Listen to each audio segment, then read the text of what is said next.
Programme میں ایک بار پھر خوش آمدید. استاذہ آپ بات کر رہی تھیں علم اور یقین کی, ہم بات کو وہیں سے دوبارہ شروع کریں گے. بات یہ کہ جو حقیقی علم ہے ہماری زندگی سے متعلق, وہی علم ہمارے اندر تبدیلی لے کے آ سکتا ہے, لیکن اگر اس علم پر یقین ہو. اور یقین یوں ہی صرف الفاظ کے ذریعے سے نہیں آ جاتا, الفاظ تو اس کے لیے یعنی ٹول ہے نا بنیادی طور پر. یہ جو بشرا آپا نے ابھی جس طرف توجہ دلائی, میں یہ جاننا چاہتی ہوں اتنا بڑا لیک کیسے آ گیا. ہم آبویسلی سسٹم پہ بیٹھ کے تو بات نہیں کر رہے ہیں, لیکن وہ علم تو ہمارے کہیں کریکلم میں, نصاب میں شامل ہی نہیں ہے. جو علم آپ کے اندر تبدیلی لے کے آتا ہے, جو آپ کی یقین کی کیفیت کو بڑھاتا ہے, جو آپ کی زندگی کی کوالٹی کو بہتر کرنے کے لیے ضروری ہے.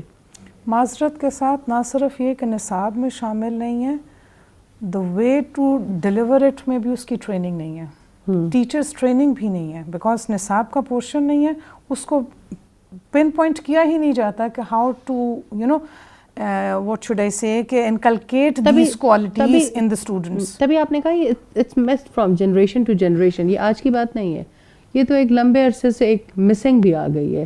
اصل بات یہ ہے کہ جب نظام تعلیم کے لیے مقاصد طے ہوتے ہیں تو ان مقاصد میں یہ طے کیا جاتا ہے, جیسے امریکن ایجوکیشنل سسٹم کے آبجیکٹیوز میں سے ایک آبجیکٹیو جمہوری انسان بنانا بھی ہے.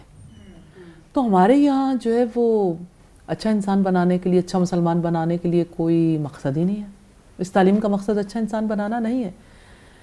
اور یقیناً حیرت ہوتی ہے کہ ہمارے ارباب اختیار نے اس بارے میں کبھی غور ہی نہیں کیا کہ ہم انسان کی اولادوں کو اور مسلمانوں کی اولادوں کو تعلیم دے کر بنانا کیا چاہتے ہیں.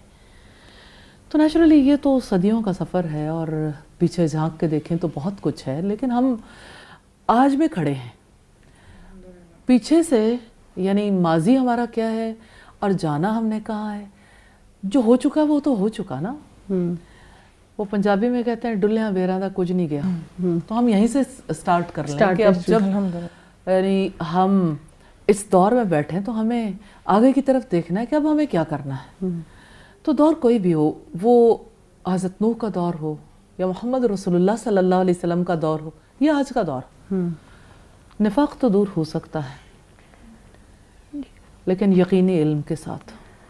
جس جنریشن نے, جس سے ہم بات کریں, جس جنریشن نے سارا بچپن یہ سنتے ہوئے گزارا ہو من کی مان اور کھا لے پی لے جی لے, تو اس جنریشن کے پاس جب علم آ بھی جاتا ہے تو وہ یقین کیسے ان کو آتا ہے کہ اچھا اللہ تعالیٰ کی مرضی سب سے بڑی ہے. یہ یقین کی سٹیج کیسے آتی ہے؟ بات یہ ہے کہ انسان ہمیشہ کے لیے تو اس جہان میں نہیں آیا. انسان کو اپنی موت سے, اپنے جانے سے یہ یقین نصیب ہو سکتا ہے.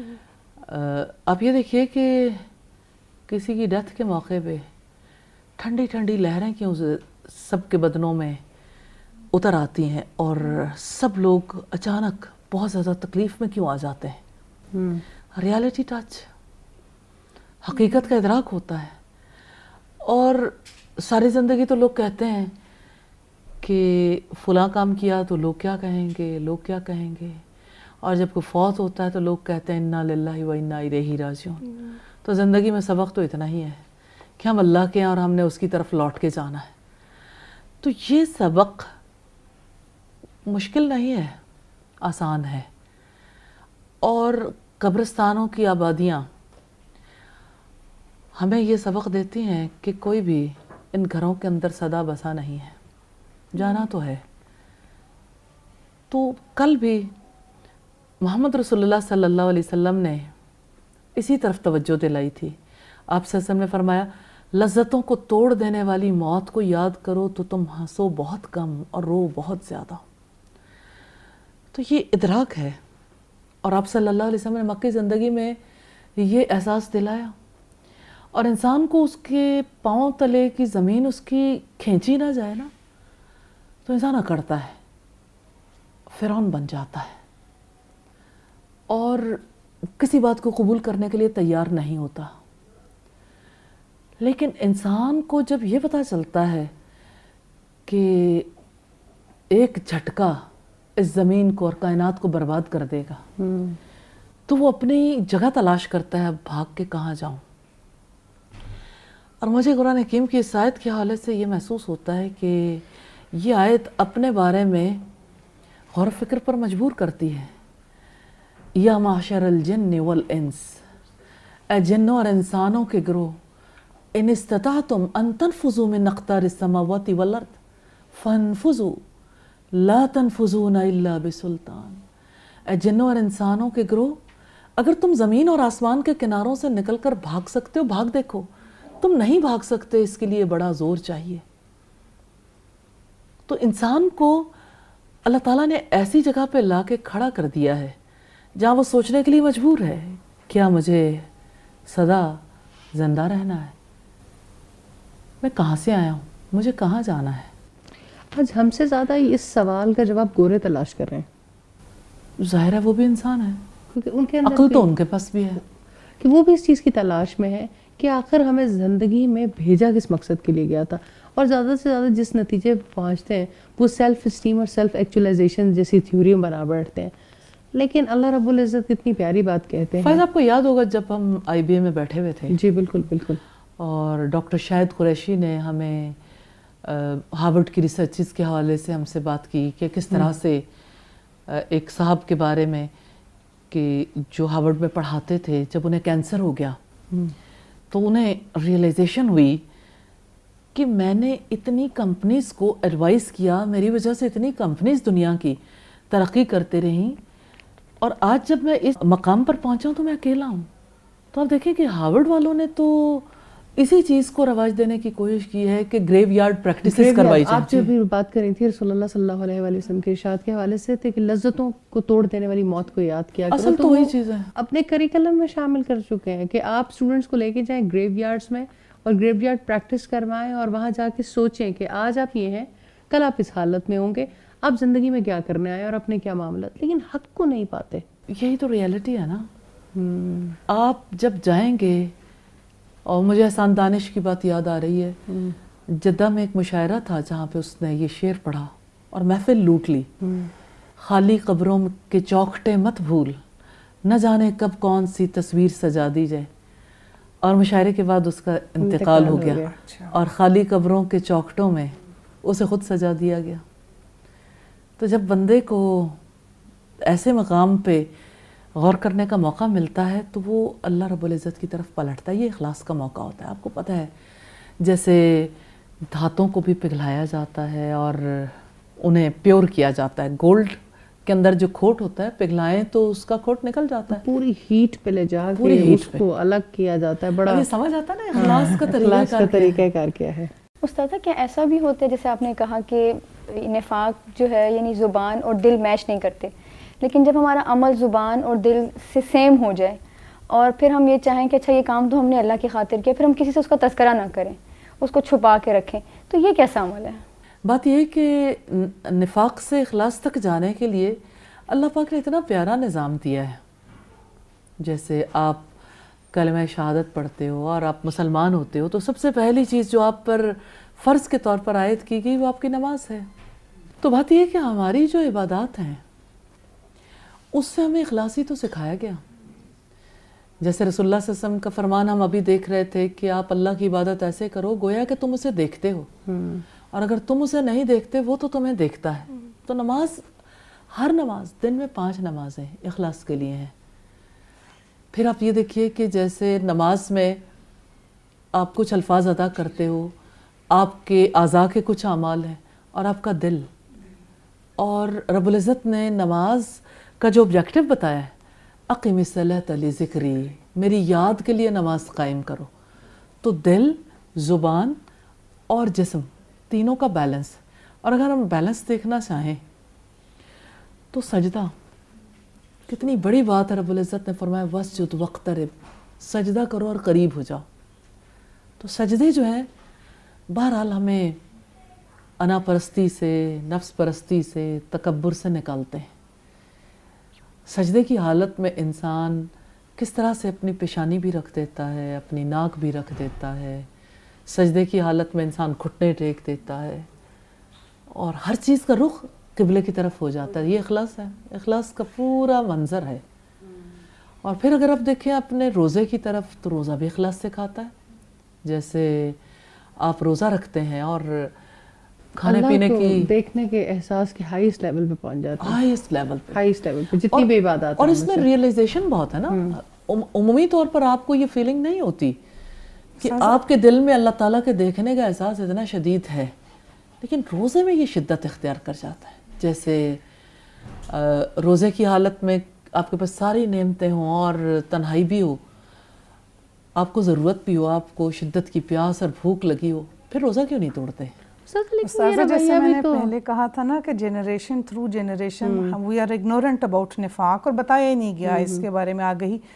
یہی بات ہے کہ روزہ ایک ایسی عبادت ہے رائٹ فرام دا بگننگ, ٹھیک ہے, اس میں ایسا نہیں ہوگا کہ کسی باشعور جس بالغ پر فرض ہے اس نے اس میں سب کوئی نعمتیں موجود ہونے کے باوجود اس میں کھا لیا ہو. چھوٹا بچہ بھی نہیں توڑتا. نہیں تو کیوں؟ It is ٹاٹ.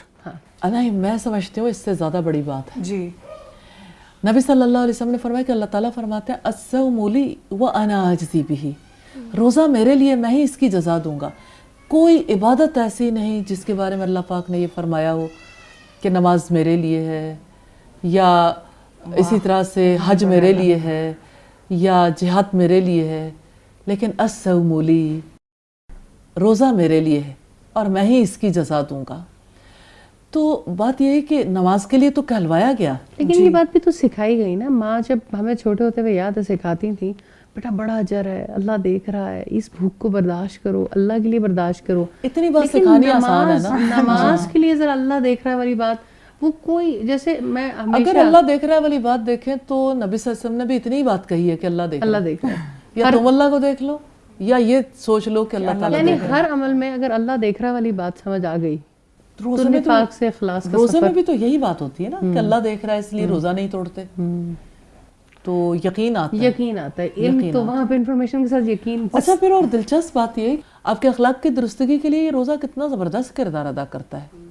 کہ رسول اللہ صلی اللہ علیہ وسلم نے فرمایا کہ جس نے روزہ رکھنے کے باوجود جھوٹ بولنا نہیں چھوڑا, اللہ تعالیٰ کو اس کے بھوکا پیاسا رہنے کی کوئی ضرورت نہیں. تو بھوک پیاس تو ریئلائزیشن کے لیے ہے نا, تاکہ ہم لرن کریں, ہم سیکھ جائیں. اب جب یعنی آپ صبح صادق کو روزہ رکھتے ہو, غروب آفتاب پہ افطار کر دیتے ہو, اور رمضان کے بعد آپ کے لیے فری ماحول ہے, آپ روزے میں تو کھا پی نہیں سکتے, خواہشات پوری نہیں کر سکتے, لیکن مغرب کے بعد سے لے کے سحری تک پھر اجازت ہے, اور رمضان کے بعد کلی اجازت ہے. تو دراصل کھانے پینے کی چیزیں تو حلال ہیں, کھانے پینے کی چیزوں پر پابندی نہیں ہے. اس پابندی کے ذریعے سے دراصل یہ مطالبہ کیا گیا کہ اگر تم میرے کہنے سے حلال چیزیں چھوڑ سکتے ہو تو حرام بھی چھوڑ سکتے ہو. بے شک. تو اس میں سے سب سے بڑی چیز جو ہے وہ ریاکاری ہے. یعنی ریاکاری جو ہے اللہ کے رسول نے کہا شرک اصغر ہے, کہ آپ اللہ کی خوشی کے لیے نہیں, کسی اور کی خوشی کے لیے, چاہے وہ اپنی خوشی ہو, چاہے دوسروں کی نظروں میں مقام پانا ہو, پھر وہ عمل کرو. تو ناخالص ہو گیا نا جذبہ. تو ہمیں کب اچھا لگتا ہے کہ ہمیں ہمارے ساتھ لوگ جو ہیں وہ ناخالص ہو کے ملیں. ہمیں بھی تو سچے جذبے چاہیے. اور ماں کی توجہ اگر ایک بچے کی طرف ہو تو دوسرا بچہ فوراً موڈ آف کر لیتا ہے کہ آپ زیادہ اس کی طرف توجہ دیتے ہیں. تو مطلب انسان کتنا زیادہ جذبوں میں بھی اخلاص چاہتا ہے نا, کہ ہمارے ساتھ کس طرح کا معاملہ رہے. تو اللہ پاک نے کس طرح سے عبادات کے ذریعے سے بندے کو خالص ہونے کا موقع دیا. اور پھر جو اگر دیکھیں تو حج اور عمرے کے لیے کہا وَأَتِمُّ الْحَجَّ وَالْعُمْرَةَ لِلَّهِ, کہ حج اور عمرے کو اللہ کے لیے پورا کرو. تو اللہ پاک کو تو وہ عمل چاہیے جو اللہ کے لیے ہو. اور سچی بات یہ ہے کہ نیت سے اخلاص آتا ہے. ہر دفعہ نیت کرنے کی بہت ضرورت ہے. ہر عمل پر بار بار اپنے اندر جھانکنا, رجوع اللہ, ہر نیت, ہر موقع پر رجوع اللہ. اور وہ تبھی ہوگا جب اللہ سے اتنی محبت ہوگی, کیونکہ جس سے محبت ہو وہ دل میں اٹکا رہتا ہے اور اس کی جانب انسان دیکھتا ہی رہتا ہے. اور پھر یہ کہ اس کی عظمت کا احساس نہ ہو تو پھر اس کی خاطر کون کوئی عمل انجام دے سکتا ہے. ساتھ یہ بات آپ نے خوب کہی, یہ بات تو درست ہے. عمل تو تبھی بدلے گا جب نیت بدلے گی, اور نیت تبھی بدلے گی جب اللہ کی عظمت کا احساس دل میں پوری طرح سے جم جائے گا. ایک مختصر سے وقفے کے بعد اخلاص کے سفر کو جاری رکھیں گے. چھوٹی سی بریک کے بعد دوبارہ حاضر ہوتے ہیں.